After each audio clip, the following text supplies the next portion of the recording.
Mucho se habla de la crisis que está viviendo el país ahora, una crisis básicamente política, en donde todo hace indicar que el presidente Pedro Pablo Kuczynski, salvo alguna negociación exuberante que pueda realizar en último momento, sería al fin y al cabo vacado de su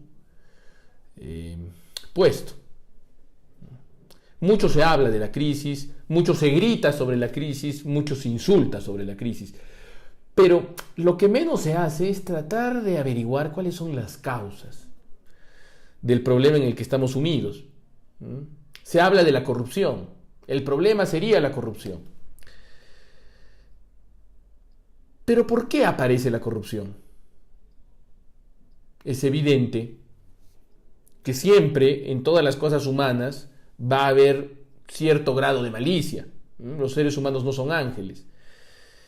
Pero la corrupción se hace un problema muy grave, se descontrola, cuando las instituciones jurídicas formales no corresponden a la realidad de la sociedad. Si pudiéramos de alguna manera encontrar una institucionalidad que sea más adecuada a la índole de nuestro pueblo, pues creemos que la corrupción disminuiría significativamente. Hay que tener en cuenta también una de las enseñanzas de esta crisis. ¿Cuál es la razón que llevó a tantos políticos de todo nivel, tanto nacional como regional y municipal, a corromperse con empresas, especialmente con constructoras? Sí, la ambición personal, sí es cierto, pero también la imperiosa necesidad que tenían de hacer caja, por así decirlo, para las elecciones, para solventar las carísimas campañas electorales que habían tenido que soportar o que tendrían que soportar en el futuro. Vemos entonces que en el Perú las elecciones son una fuente de corrupción, y eso nuevamente nos debe llevar a pensar en modelos alternativos que hagan que este sistema electoral, que es corruptógeno, es decir, generador de corrupción, disminuya. Solo una autoridad libre puede gobernar sin corrupción. Y una autoridad libre significa una autoridad que no tenga compromisos económicos con grandes empresas por razón de que éstas contribuyeron a su campaña desde el mismo origen de su gestión. Y en ese sentido, para tratar de pensar en institucionalidades alternativas, es que debemos volver nuestros ojos al pasado, a intelectuales y estudiosos que posiblemente contribuyan a diagnosticar este problema. Tenemos a don José de la Riva Agüero, ilustre historiador peruano, nacido en 1885 y fallecido en 1944.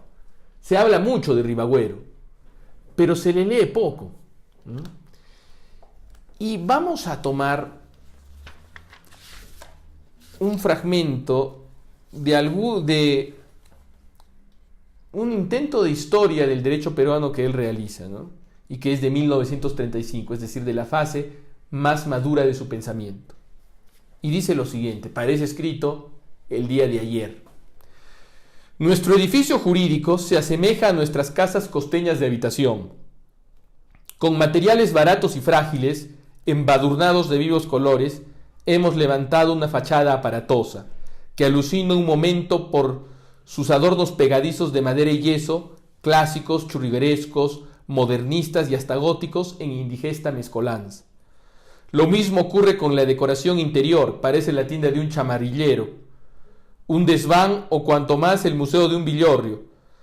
Los seculares huacos incaicos alternan con mobiliarios de imitación francesa y con las cursilerías del pasado Art Nouveau. No llueve en estos climas, mas para imitar las construcciones del extranjero, han combado los techos y los han revestido con pizarras o los han cubierto de tejas. No hay frío ni propiamente invierno, pero en el hall y en la sala se yerguen inútiles y presuntuosas chimeneas de estuco. Adentro las quinchas se ladean y la incuria y la tierra salitrosa ponen al descubierto el adobe y las cañas de la efímera y extranjerizante edificación. Debemos purificar y consolidar la casa. Desechemos y aventemos los adornos de mal gusto, las niñerías traídas de baratillos extraños, y consolidemos las paredes maestras. Atrevámonos a seguir nuestro castizo estilo, a mostrar lo que somos y lo que queremos ser. Por eso también digo, peruanicemos el Perú, aunque con intención muy distinta y contraria de lo que otros dijeron. Porque cuando tengamos que asimilar una enseñanza de fuera, indispensable estímulo y fermento de todos los tiempos y lugares, y aún más para un pueblo como el nuestro, no es tolerable peruanización proceder como las señoritas de provincias, atenidos al antepenúltimo figurín y absortas en él, y coser a un andrajo de Rusia una reminiscencia perjudicial de México, un reflejo desastroso de la Cuba actual, y un remedio de lo propio que fue el periodo español de hazaña. Aquí él denuncia este espíritu de amor a las novedades que nos lleva a generar un sincretismo, es decir, una mezcla muchas veces sin forma y perjudicial en nuestra institucionalidad. Y díganme si eso no es lo que estamos viviendo ahora, y la crisis lo revela. Vivimos una suerte de régimen entre presidencial y semipresidencialista, que no es ni lo uno ni lo otro, donde el presidente puede gobernar sin el Parlamento, pero el Parlamento a la vez tiene la posibilidad de bloquear la formación de un gabinete, la aprobación de un presupuesto o incluso de poner al presidente, como estamos viendo ahora a través del proceso de vacancia. Entonces, nos encontramos ante una hora de definiciones. Procuremos, sin miedo, a tratar de pensar cómo podemos hacer que el Estado, en su institucionalidad, esté al servicio de la sociedad y, por lo tanto, pueda generar una forma de participación mucho más sana que aquella engendrada por esta suerte de gran bolsa de Judas, que es el sufragio universal, muy poco representativo y condicionado por las fuerzas del gran poder económico, incluso ilegal. ¿Y por qué hemos llegado a esta situación? Cuando Ribagüero hace un diagnóstico de la dictadura de Leguía, nos revela algo, una constante muy profunda, que hace que no podamos ni siquiera cambiar nuestra institucionalidad maltrecha y generar una mejor. El nefasto agente de toda la desolación de aquella época era el materialismo que inspiraba a ese gobierno, al gobierno de Leguía, y a ese medio como única filosofía el egoísta y el mezquino practicismo, parodia del yanqui de entonces, el sensualismo rapaz que se desarrolló y que se sirvió de todos los disfraces de la charlatanería, desde el nacionalismo frenético que acabó en pacifismo derrotista hasta el indigenismo mentido que restableció la mita con la conscripción vial.